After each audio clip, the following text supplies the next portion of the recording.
rubbish, or for the Americans out there, trash. It's literally worth nothing, right? But what if it doesn't have to be? What if we could make a quality whiskey from trash? Surely that'd be worth it.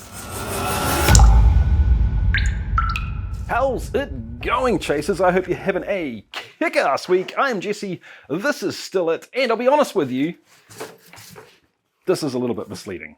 I'm not making whiskey out of this kind of trash today.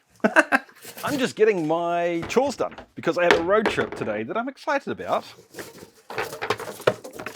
And I want to get the hell out of here. Today, I'm off to see a company that has been on the channel before. They're called Froth Technologies, and they're New Zealand's only liquid yeast producers. Think of them like yeast farmers.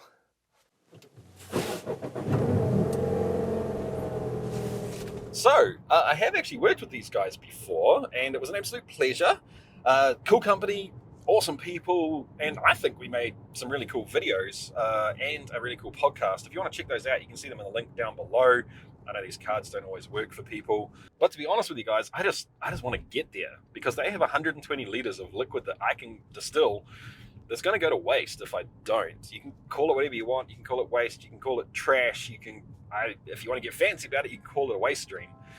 I just want to go pick it up so I can distill the stuff.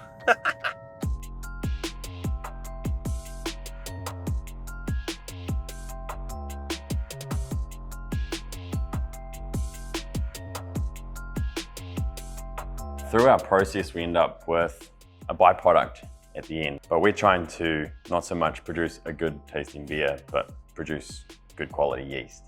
And so once we've collected the yeast out the bottom of our tank, we end up with this beer-like liquid. It's kind of brown, it's kind of fizzy, a little bit hoppy, and there's a little bit of booze in it. We think about 5%.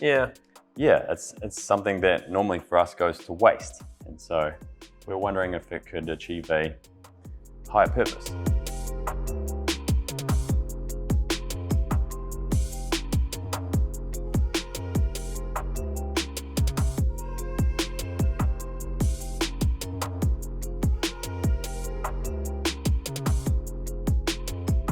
So yeah, the stuff that we've got in those jerry cans is essentially the growth medium on which we grow our yeast. So that is primarily comprised of malt sugars, which we get in as a malt extract, and we brew that at a high gravity. We sterilize that in our pressure kettle, and then we cut it down with sterile water to achieve our desired gravity.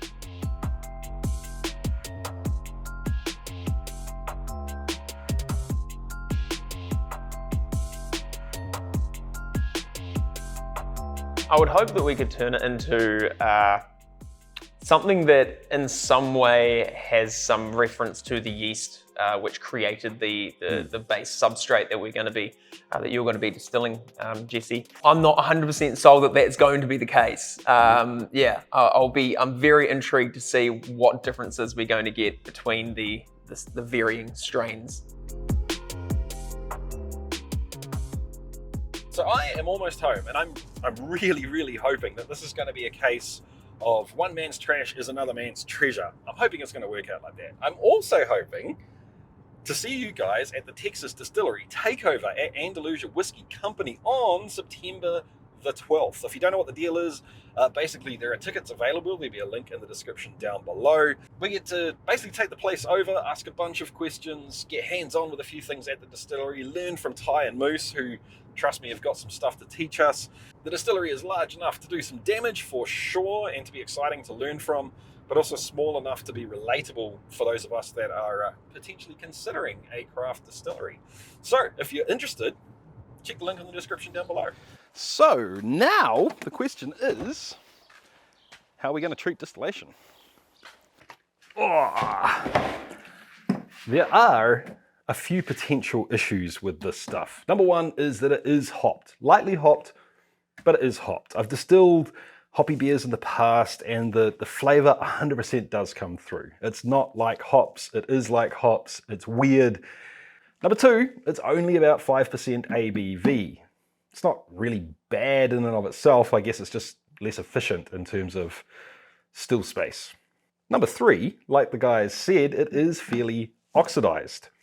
For a beer, that's horrible. You don't want an oxidized beer. For distilled spirits, I don't know how I feel about that. The safe route in terms of distillation would be to strip as much flavor out of it as I can. Basically turn it into vodka, as neutral as I can get it, and then make a gin or something with it. But where's the fun in that? This has kind of a cool story. It's kind of a cool concept, right? Distilling whiskey from a waste stream or trash, whatever you want to call it. For that to actually have any meaning to me in the final product, you kind of need to be able to taste where it came from. If it just tastes like any other gin, what's the point?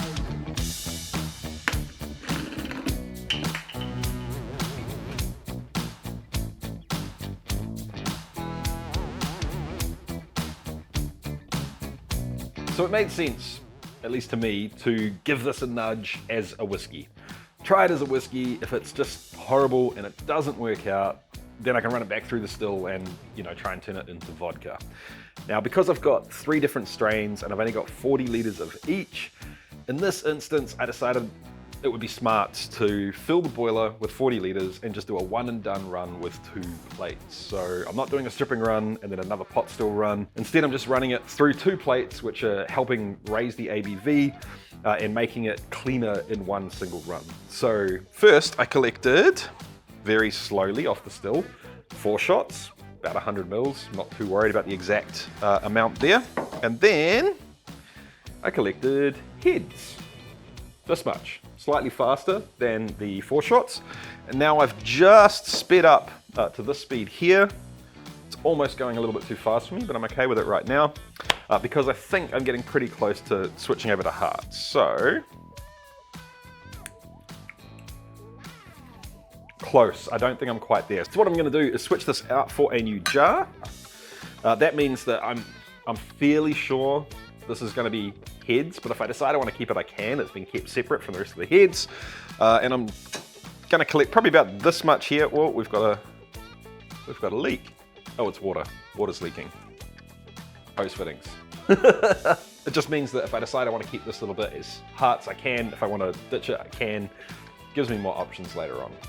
I need to say a huge thank you to the Patreons. Thank you so much, Patreons, for being the people that support me day in, day out, month in, month out. I know I say it every week, but I really do appreciate it. Thank you, guys. Thank you so much. And if you're enjoying this content and you're finding value in it, and you don't like Patreon, I get it. Trust me, Patreon is kind of the only game in town for me, really. If you don't want to do Patreon, you can look at joining up on the YouTube memberships down below.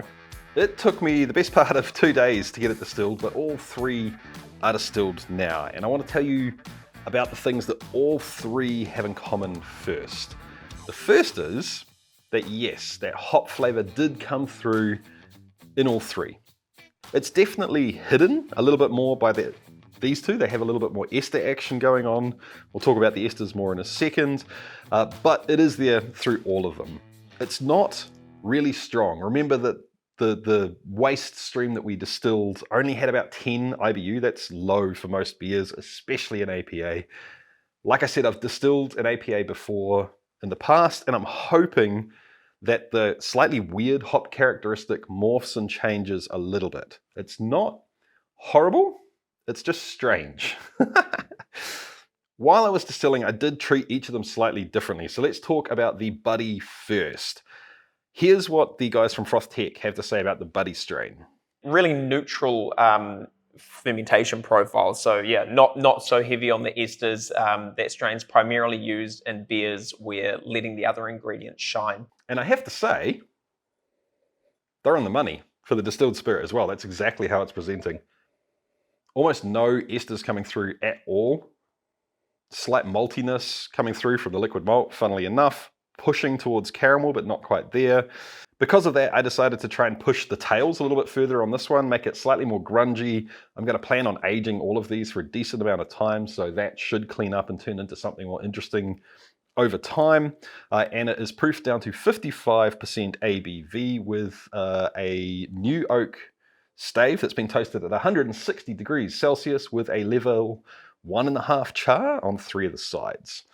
This is the vape strain. Once again, the lads are going to tell you what they think of the esters that this yeast produce. Often used for brewing hazy IPAs, so a very popular strain at the moment, and that one produces esters more leaning towards that kind of tropical, fruity side of things. And once again, in the distilled spirit, they're on the money. So the esters are hiding that hoppiness a little bit more. It's not so prevalent, especially on the nose and on the palate. Those almost tropical esters are showing up. It's kind of like pawpaw and pineapple, but not fresh pineapple. It's got none of that zesty zang to it. Dehydrated pineapple, that's what it's like. The same wood treatment, the same ABV. Over here we have the Rude Boy. This is the one that I was really excited to distill, mostly because of the ester profile that this yeast strain supposedly kicks off. Is a traditional English strain of yeast, really high flocculating, presents a lot of esters that are like black currant and kind of red fruits. I've used the descriptor of a can of fruit salad before, and I think that's quite fitting for this, but it pushes slightly more towards preserved cherry, perhaps even something like plum. As soon as I noticed those flavors coming off the still, I decided that I wanted to treat this one slightly differently. So I took more on the head side of things, less on the tails, and I've treated it more like a Scotch style single malt. So it's at 62% ABV and it is second use American white oak. The white oak has been treated the same as these two, but it's already been used in a bourbon. It has a little bit more bite up front because it is slightly more headsy, but once again, I'm expecting those to develop and evolve over time and turn into something beautiful. If I had to guess right now which was going to be the best spirit over time, I'd pick this one, simply because it's got less of that hop characteristic. But if that hop characteristic does develop into more of a lemonade kind of flavor like I've seen in the past, I think all three could be pretty good. So yes, I really do think, especially with a little bit more R&D, a bit more development on exactly how to distill them, perhaps blending strains together, I think this could actually make something quite tasty with a bit of a unique twist to it. So I don't know, guys. Let me know what you think of this video. I know it was a little bit different to what I normally do, so give me some feedback. Let me know if you like this kind of stuff. If you did enjoy it, please do all the YouTubey things. Thumbs up, comment in the comment section down below. If you're not subscribed yet, I mean, come on, guys. Get amongst it. And I'll catch you next time. Keep on chasing the craft. See ya.